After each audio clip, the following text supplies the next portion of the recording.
Hey guys, FilthyRobot here, back with the Arumba and our Great Britain campaign, where we are seeing what happens if we war the entire world at once. Yeah. They band together, don't they? There's a lot of little bastards. Bunch of little jerks. We can course Stettin next month. That's exciting. Yeah. So that's what excited you in between episodes? Okay. Absolutely. Okay. Fair enough. Great. All right. You told me you have a bigger question. You want to do that first, or you want to do the general roll first? I think general roll first. You want to? Okay, we'll do that first. But I just want to say it because it's funny to me. You want to revisit trade? You're ready. It is. I don't know if I'm ready, but I am. I need it because I need those sweet ducats. So. Yeah, well, we have. I mean, just looking at our income now, you can see now, right? We're making 33 ducats from trade. It's already 50% of our national income is coming from trade. It's awesome. Yeah, making good money. So okay, so between episodes, we talked about how we were pretty happy with the generals. We took the tech, which I think was the right call, but now I'm looking at it again, thinking, hey, we have +2 to shock, and we still only have at best a 4 shock general, and we don't want to use him because he's only got 1 fire. So we only have 3 shock generals. I would like to maybe roll another general. We don't have enough points. We could make our ruler or our heir into a general, or we could do the interaction with the nobility. I would lean towards the nobility personally because. So we're using Benjamin right now, right? The 5-3-3. Yes, Benjamin. And you don't think the 5 fire on the cannons is super valuable? Not really, just because, again, looking at the military tab, you can see that we have a 1.0 multiplier on fire and a 0.05 multiplier on shock. And most of the damage of combat right now is still being inflicted in the shock phase. Still. Okay. Not only is our back row not full of cannons, we only have 10. We could go more cannons, by the way. We do have the financial means to support. Why would we not? 20. I mean, what is the I guess the downside is cash and the downside is supply limit. But it feels like cannons are just free damage every round, right? They don't get attacked, so they're not taking losses, and they're doing damage to the opponent, right? Yeah, it's definitely not free, though, because just like you ran into with your Korea, your solo campaign, if we hire another 10 cannons, then that means that we're paying for them when this war is over. I'm sorry, I mean in terms of losses, manpower, and everything else, the only thing it's costing us is cash, right? And we're drowning in cash right now. Yeah, I think we can afford it. It's just that if we make that decision, just be aware that we're not going to be drowning in cash anymore. Like, here's a great way to approximate it. Press the B key, go to your template screen, shift-click on regulars, and just create a temporary template of 10 cannons. And you can see that the maintenance cost is 5 ducats a month for 10 cannons.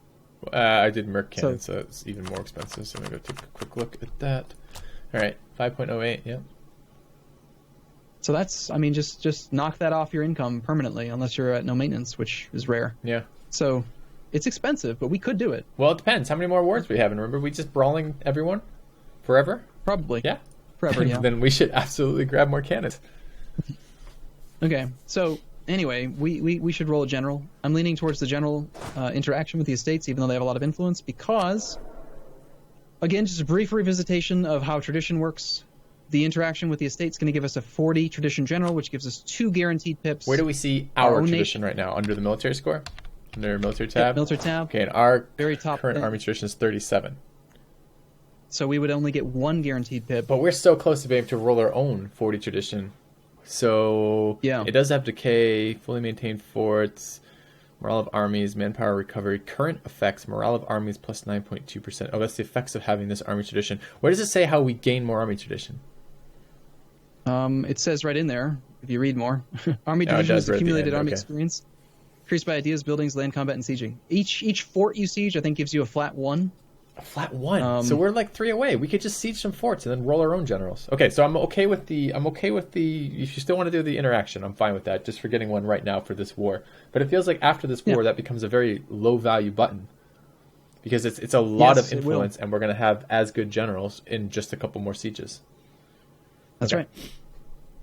I'm revoking Lincolnshire from the nobility in order to free up capacity for you to click that button without making them have a disaster. All right, then let's go click that button. Hold on. States. Roll well. I make no promises about rolling well. Grant generalship. Click! All right, what do we get? Trash! What do we get? We got William... What do we get, Cavendish or Drake?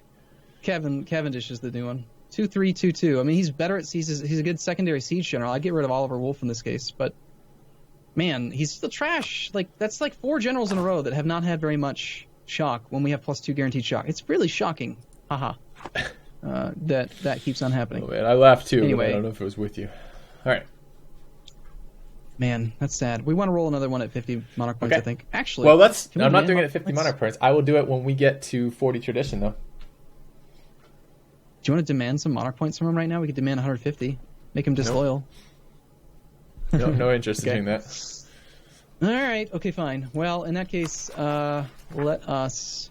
You want to talk about trade, or you want to run a couple turns? Let's get our army back to Holland and get a little bit of... Yeah, it's already... It's shattering. We've got 17. Our combat width is 27. So 27 minus the cav puts us at 23. We're actually in such a unique position. We might even want to consider just going pure 27 front row infantry mercs, so that we never have to worry about the manpower or the flanking, because our cav keep getting beaten up and then they don't fight well. Okay. They're pretty strong. They're 3,300 out of 4,000. Well, train them in Holland because we're going there now. So 27 stacked minus that. So we need 23,000 troops. We got 5 on the boats. Well, why are we being so...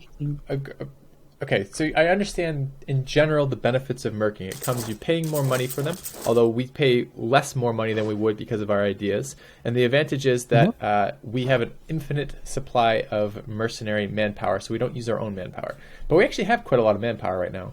Are you thinking that we're going to fight so much we're going to go through this manpower? Isn't it just more expensive? Yes. Okay, that's your thought process. I just want to make clear on that. Yep. Also, and this is a very, very important factor. When looking at war enthusiasm, the AI, both your enemies and your allies, will look at your treasury, your manpower, your total number of troops, the composition of your troops, the generals that you have. All that stuff goes into their decision to decide to be enthusiastic or not about the war. So if we, instead of merking right now, if we just bled out 35,000 manpower, all of our allies are going to be like, wow, Scotland looks kind of weak. Got it. And that makes me feel weak. And then they're going to want out of the war. Whereas if we spend money, we can force our allies to stay in the war longer. Not to mention, you never know. You know, we want to plan for the worst, generally, but we could get another coalition war, or things could go really bad. We should just war someone right now, like France. Let's war France at this moment. Okay, I'm for that. Let's do it. Wait, should we just take some of their land? Declaring war on them right now while we're at war would be like a -3 stab hit, or even just breaking the alliance while they're at war defending you. It's -3. That'd be bad news. That'd be bad news. So anyway, go ahead. We've got an army. I'll work on composing it in a way that makes sense. If you want to start your trade question. Yes, trade question. All right, so I'm in a position in Korea where I have one node that I have the little icon over, it looks like a dice to me, but it's the main trading port icon. Okay. Yes. I have one node that I can influence that's feeding into it, of which 100% of the output of that node is already headed to the node that I am collecting out of. Okay. So I don't know how much more this. Let's start in that place. So the first question here is: Is there a point to steering trade from a node that's already directing all of it to the node I'm collecting out of?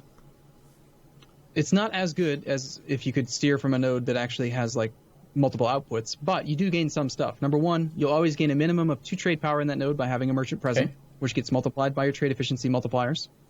If it's an inland node, then you get your caravan power bonus. So if you're steering inland or toward an inland node, press F1 and go to the trade tab.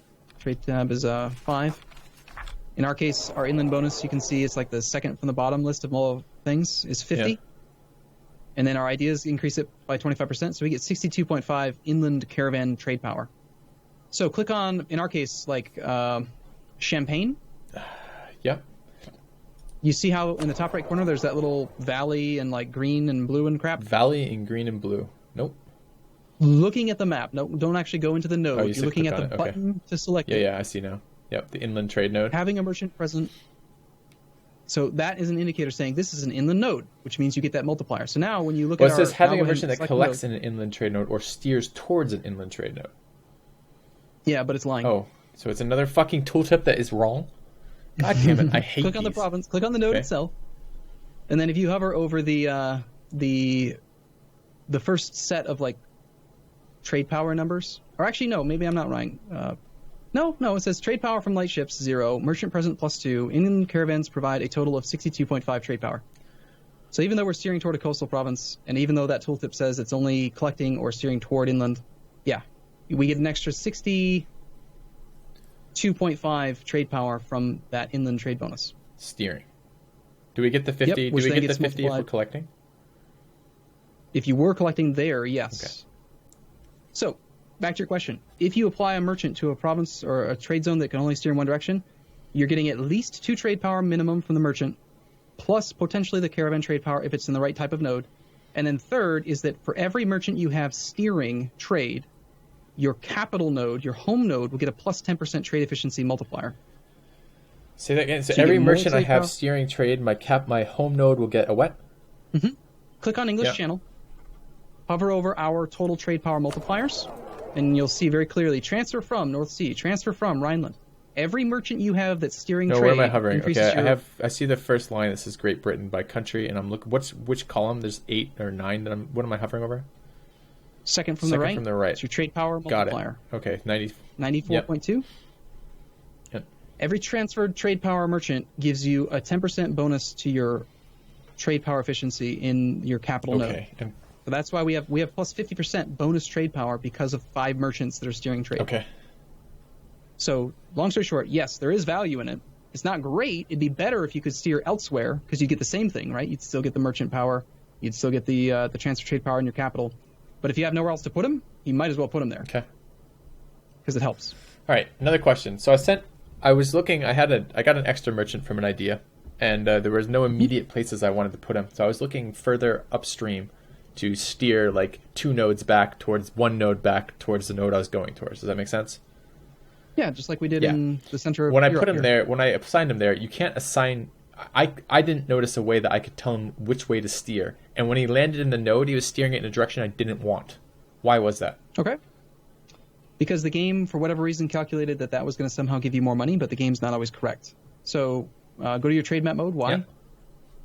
Go look at the white area, Austria. Okay. Maybe. Is that the wine node? Vine? Yeah. Or whatever the fuck it is, yeah? Ironically, I think it's pronounced Veen. Veen? With a V. Yeah, Vienna. Yep. The Okay. city of Vienna. Spelled with a V. Anyway. Yeah, I know. It's words, letters. So you see the 3 outputs, right? You see how there's like a little up arrow, and then one of them has a check? Yes. You click on the check to change which direction you steer. Neat. Okay. So I could just send it back and actually go where I wanted. I was dicking around with that and couldn't find that. Yep. Okay, cool. Yep, if the game's wrong. Also, if you don't want to use the trade map mode, you could also go F15. And from there, you can see a list of all of the trade nodes that are within range of your nation, looking at your trade tab. In the far rightmost column is possible actions, mission. You can actually click on that, and you can change what they're doing from this interface as well, which I've never used. I just always use the trade map mode. Good to know. Some people might like that one. All right, I'm gonna have to reevaluate. I found it was also surprisingly difficult to like in real time. Like I would like give it a monthly tick. I'd move some merchants around, give it a monthly tick, and look at my income, and then move some merchants around and give it a monthly tick and give it a look at the income again. It was surprisingly difficult to use that as a way to evaluate it because it seemed like there were multiple things changing in the background every time I did that. Yeah, well, that's one of the fun things about finally figuring out how trade works in this game is that every time you make a change to the trade nodes, that makes the AI reevaluate if they're doing the right thing, which makes them maybe steer money in a different way. And so even though temporarily you see an opportunity to make more money, because you did that, Ming doesn't want to send trade to Beijing anymore, and so he's collecting in Hangzhou. All right. I do have... Or he's privateering. I have a related trade question. So let's knock this out. So is it better to have 0% autonomy, or is it better to have 20? Because there's bonuses to giving your traders, your merchants, access to trade hubs, right? Yes. How do I make that comparison between the 20? I mean, is it just like a little bit of math basically to look at the difference between 0% and 25% autonomy versus the 50% modifier to the bonuses in of collecting? I can't remember exactly what those bonuses are right now. I guess I'd mouse over to them, maybe it'll tell me. So, all right. So the question was basically, I have a collection port off of a collection place off of one of my trade hubs, right? And I wanted to know if I should give that to the nobility, even though it would raise the autonomy of the province. Okay, here's we could actually work this through in a province that I think makes sense right now. If you go look at our former capital of Lothian, This is a capital province, used to be, and so it has 0% autonomy. We've had it for a long time. It's at 0%, and so you're kind of saying, like, would there ever be a circumstance where giving something to an estate might make sense instead of keeping it at 0% autonomy? Here's how I would rationalize it. If we give this to an estate that doesn't affect, say, base tax, we're losing 25% of the base tax of this province. So 7 goes down to whatever 75% of 7 would be like 4.9, right? But in this case, this province in particular has a coastal center of trade. So if we were to give this to the burghers, we wouldn't lose the penalty. We would get no penalties whatsoever to our ships, which we care about a lot. We would get no penalty to our provincial trade. We would get a penalty to our manpower and to our taxes. So the question is it worth trading 2 base tax for making the burghers more loyal, making the burghers have more influence, and then more importantly, there is one other effect.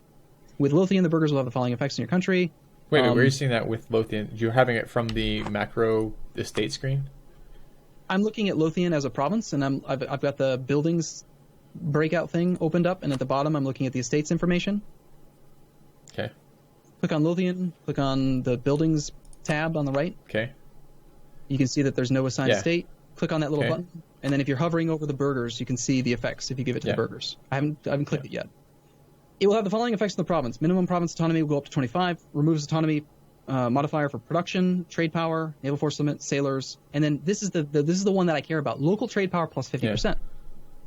So we could trade 2 base tax to get a permanent plus 50% local trade power multiplier additively with the other trade power modifiers in this province. Because there's an estuary here, at a very minimum, we're looking at 50% of the bonus trade power that the Coastal Center of Trade gives us, which is 10.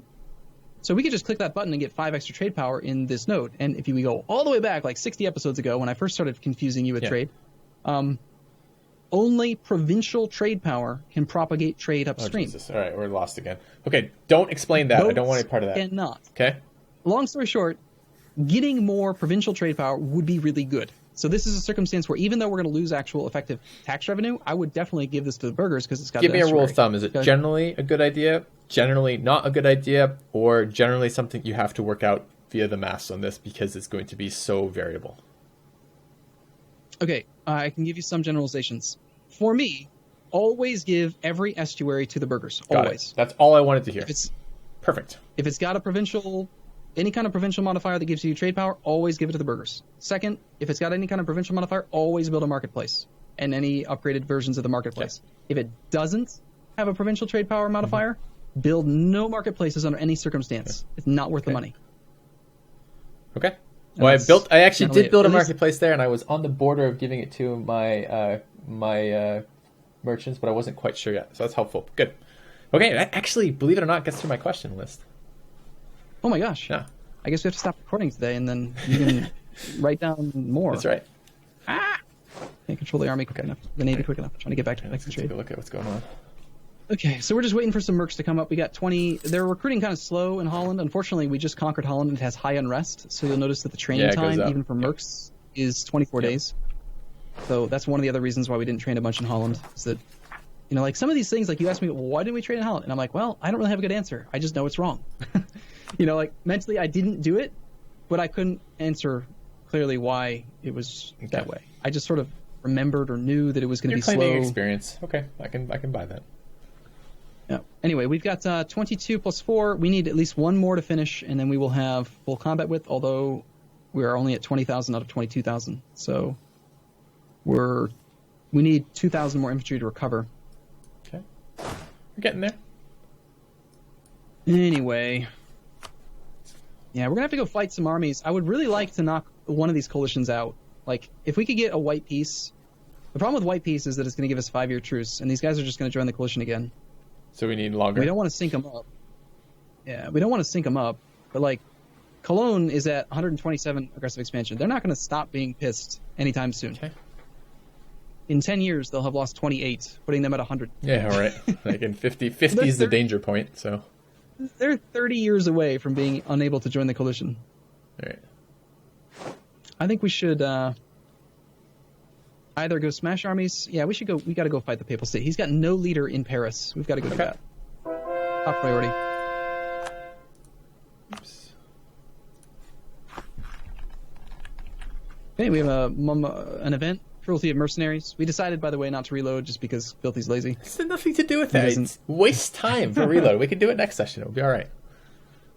We should prevent this from happening in the future. We have two choices. We can either take Mercenary Maintenance plus 30 and available Mercenaries goes down, or we can say lose 10 prestige and gain unrest in a province. I don't want to lose prestige because I want the morale, and I don't want to lose the aggressive expansion decay. We're just going to pay more money for mercs. It sucks, but whatever. It does suck. I would never have taken that. That's interesting. Okay.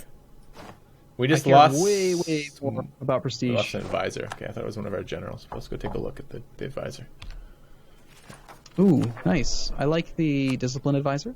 Okay. He calls to me. Or defense. Are we okay with? We can't get a military advisor from the special interest, so I don't want to pay for. Got it. Okay, I'm fine with that. Discipline. Yep, discipline's really good. Especially because we're gonna go fight the Papal State, and they have no leader, and they can't appoint a leader because they're not in friendly territory. Okay. And let's just hope that he doesn't try to retreat as soon as he sees our army, and that if he's gonna retreat, he'll retreat when we get to Artois. Okay. That's a lot of dudes nearby, though. Yep, you're gonna have to man mode this. Just win the fight. Win it and just stack right. And it's totally possible, right? Do we get defensive? So where we're leaving a siege on Paris? Paris is just flat terrain. But would we get? And would we get crossing bonus from relieving this? This is where I still don't really know. If he crossed a river, I've seen it before where we get the river crossing. Yeah, so have I. In my campaign, I noticed that I got a random river crossing. But how or when that happens, I don't know. They're going to arrive on the 4th of November, so we've got a couple days. We could do. We said it's 3 days per. Okay, so we have 2 phases of no reinforcements from them. Yeah, November the 4th. Stack wipe that gives us. If we could stack wipe this guy, that'd be ideal because then we would get our 50% morale bump, and we'd still be the defender behind. And we just rolled a 9, so that's pretty. 9 to a 4 is pretty good to start with. They have, at best, 2 maneuver to our 3, so yeah, if we can beat the Papal State, we could have them take a river crossing, and we get our morale reinforcement. Okay, see the second roll. 5 to an 8, no good. We're still killing a ton. We're still doing, it's a good roll, but, and there it is, bam, stack cool, wipe. And the other guy's locked in. Awesome. Yeah, and now we have time. No, never mind, we don't, because, damn it, they're going to be here tomorrow, and armies are always locked for 1 day as soon as they finish combat. Notice how we can't actually tell it to go anywhere or interact with the army. I want to shift consolidate to strengthen the center, but we can't. Okay. Well, that sucks. What's his commander? Oh, there's like 5 leaders there, so I have to see which one is better. So they're going to see a 3-1-2 leader, it looks like. What did you just queue up? 5 more Merc infantry to reinforce. At an increased price? How long is that price modifier enabled? It's just maintenance. It didn't increase the cost of the hiring. Well, but maintenance is what we pay most of with Mercs because we keep them around longer, right? Yeah, but we're still making 15 ducats. What are you worried about? Worried about our income, of course. Yeah, you're the one. You're an aggressive spender. I got to keep you in check. I got to be the voice of reason. 10 more cannons, and then we never did that. I know because we bought all these. Anyways, okay. Next episode, we can argue about cannons. Okay. All right. Sounds good. See you guys soon. In a bit.